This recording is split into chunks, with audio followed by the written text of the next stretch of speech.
been literally about 6 days since my last update. I'm down about another 6 pounds. You guys just saw that it's 191 pounds even, and I was 196 last time I checked in, I think about a week ago. So to say that I'm ahead of schedule where I wanted to be would be kind of an understatement. We're gonna do a physique update right now real quick, and actually see where my obliques and my hip flexors, where they start to come in. I kind of check for that, where my lats insert in the back, and then my back, obviously. So we'll run through a few poses. So I'll be doing physique.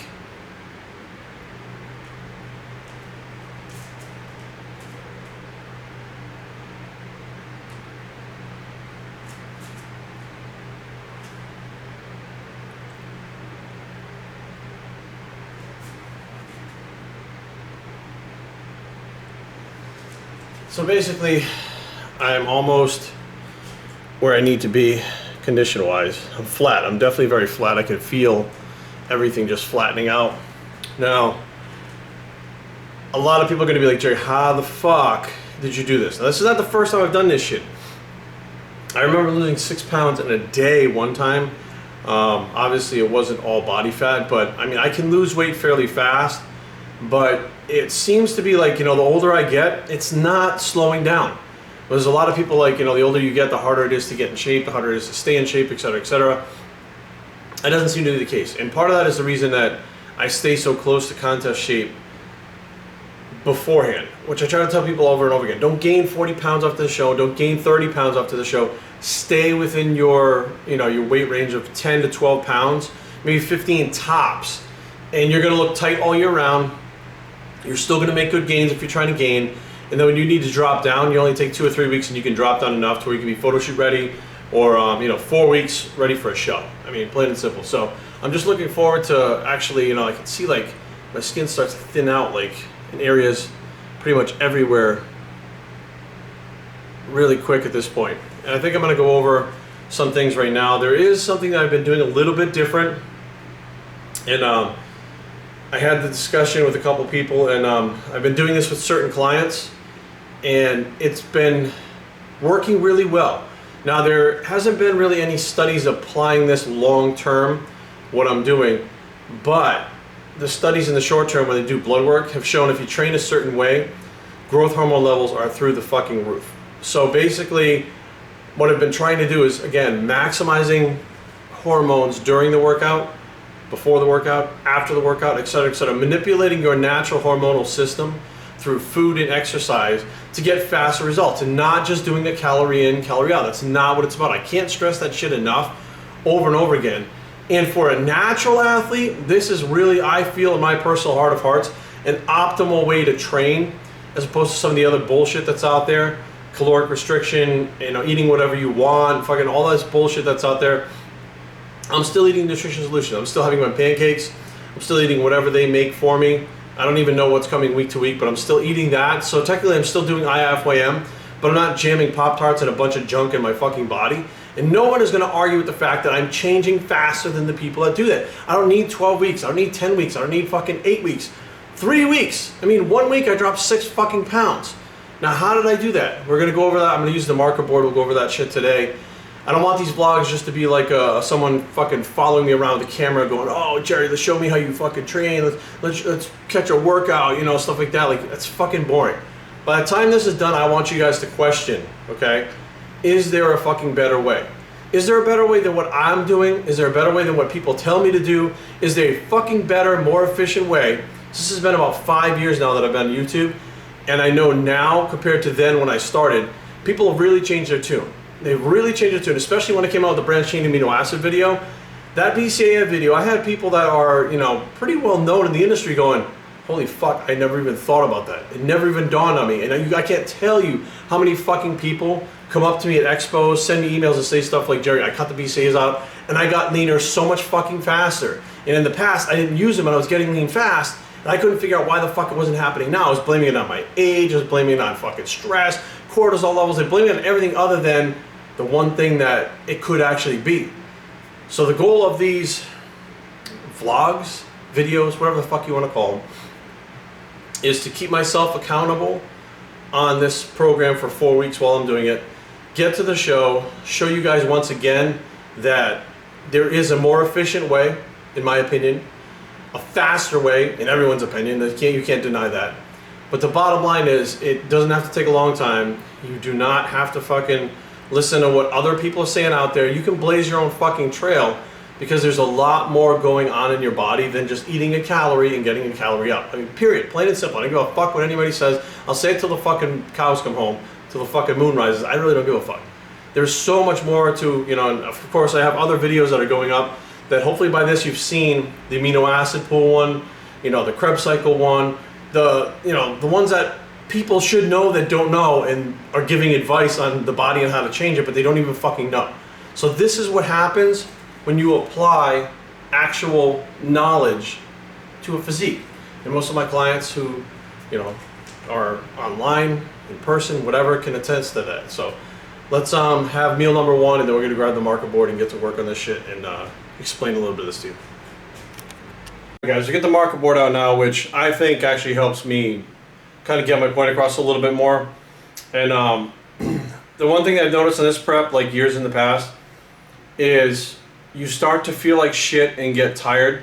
Even though it's like a 3 to 4 week prep, doesn't fucking matter. You still start to feel like contest prep when your body fat gets to a certain level. So it's not really the amount of time that you're on the program itself. The amount of time is going to definitely draw out how tired you are, but you're still going to feel like shit no matter, you know, I mean, basically you're like crash dieting in a controlled manner, doing what I'm doing right now. But you're still going to feel like shit, okay? You're going to feel like less shit for a less period of time, but you're still going to feel like shit.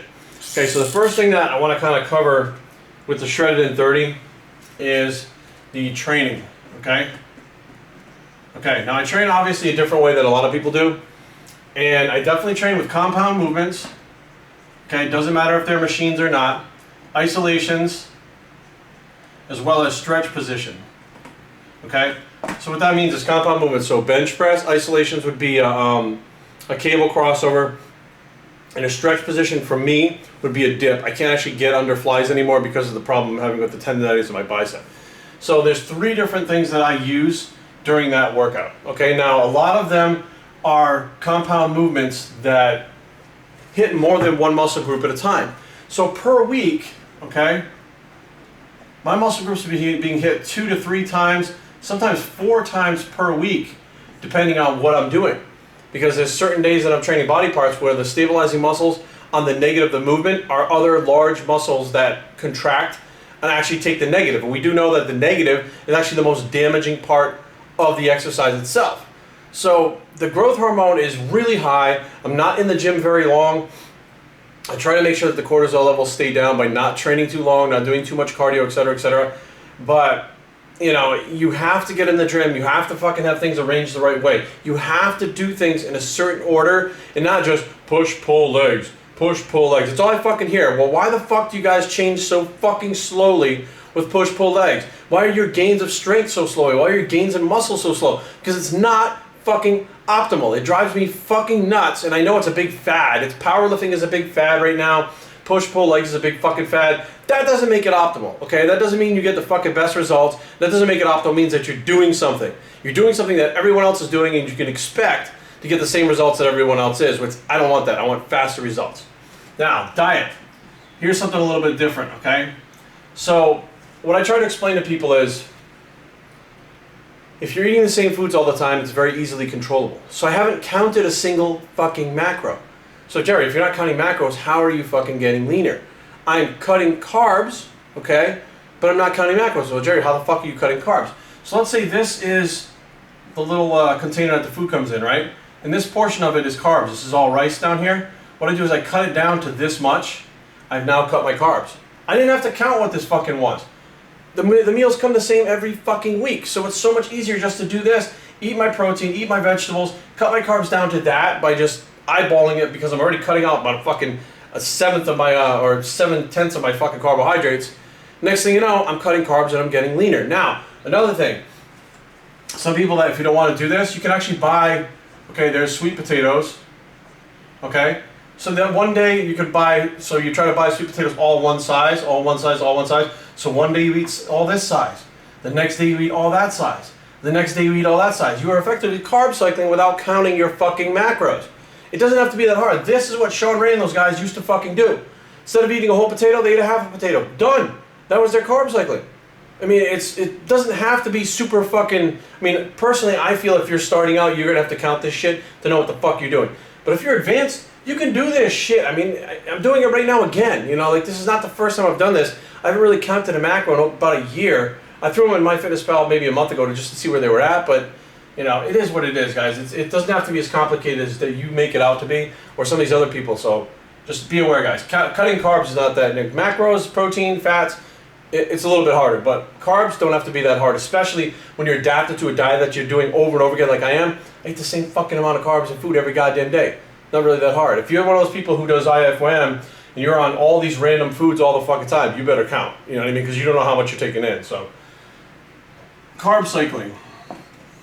Super important, in my eyes, to get lean fast and not crash your metabolism. This is crash dieting that doesn't fuck up your metabolism. Now, I'll have 2 high carb days a week.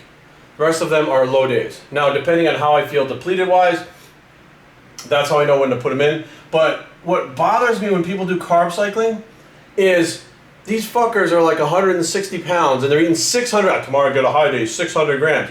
No wonder why you're fucking getting lean so goddamn slow. Now you may get lean eventually, but I don't have time to be fucking around and waiting 20 weeks to get fucking lean. What the fuck? 600 grams of carbs. About 20 grams of carbs from highly branched cyclic digestion will sustain you for about a 60 to 90 minute workout. Think about that for a second. That's 20 grams. What the fuck are you doing the day? Are you a construction worker and a tightrope walker on the fucking side? What are you doing during the day? You need 600 fucking grams of carbs. Now, don't get me wrong. There's those people out there whose metabolisms are really fast and need it, but some of these fucking people are not lean. They're not fucking in shape, and they're eating 600 grams of carbs. I got people that start with me and say, well, Jerry, I'm eating fucking, 800 grams of carbs and I have 2 cheat meals a week. And I'm like, well, no fucking wonder why you're 35% body fat. You can't fucking do that. So carb cycling with 2 high days a week is, for me, some people faster metabolisms need more, some people slower metabolisms need less. That is pretty much a key to not stalling my metabolism. Now, I will reverse diet out of this when it's over, but a 4-week diet could take a 4-week reverse diet. Again, you're not reverse dieting for fucking 12 weeks.